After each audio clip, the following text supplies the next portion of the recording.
Question numéro 15. Quel est le message de l'islam? Autrement dit, comment est-on sauvé dans la religion musulmane? Contrairement au judéo-christianisme, l'islam n'a pas la notion de sacrifice, de pardon des péchés.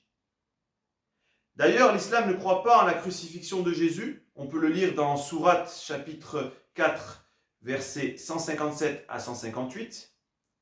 Le récit de Jésus a donc été réinterprété concernant sa nature, déjà, qu'il est simplement un être humain, et aussi concernant sa crucifixion, dont les musulmans ne croient pas.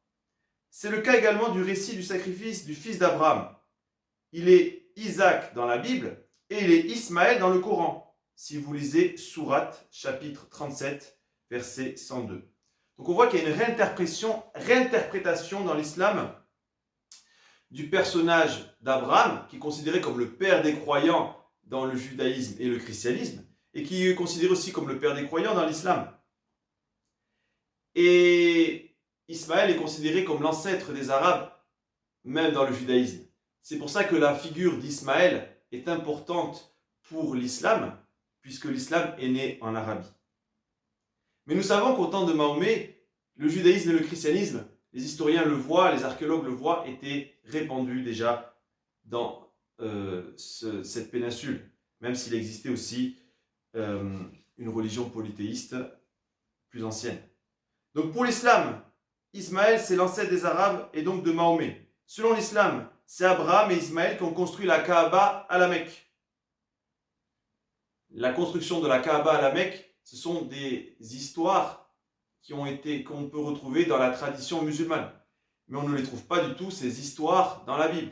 Puisque dans la Bible, Abraham, qui vient de Ur, qui est parti avec son père d'abord à Charan en Mésopotamie, a été ensuite dans la terre promise, qui est en fait Canaan. Il n'a pas été en Arabie, selon la Bible hébraïque.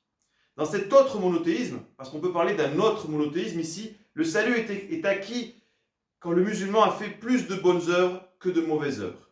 L'islam prend donc l'image de la balance, où les bonnes et les mauvaises actions sont pesées lors du jugement dernier. On peut le lire dans la Sourate, chapitre 7, versets 8 à 9. Donc, comment on est sauvé dans l'islam? On est sauvé si on a plus fait de bonnes actions que de mauvaises actions. Donc la balance, c'est le symbole de ce jugement. On retrouve aussi un petit peu ce symbole dans la religion ancienne de l'Égypte, où il y avait la balance du cœur avec la plume de la déesse Mat.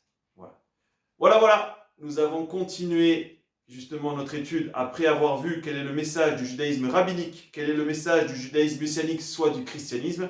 Nous avons vu que le message de l'islam est une réinterprétation, un autre monothéisme, et donc une autre doctrine qui est apparue après le judaïsme messianique.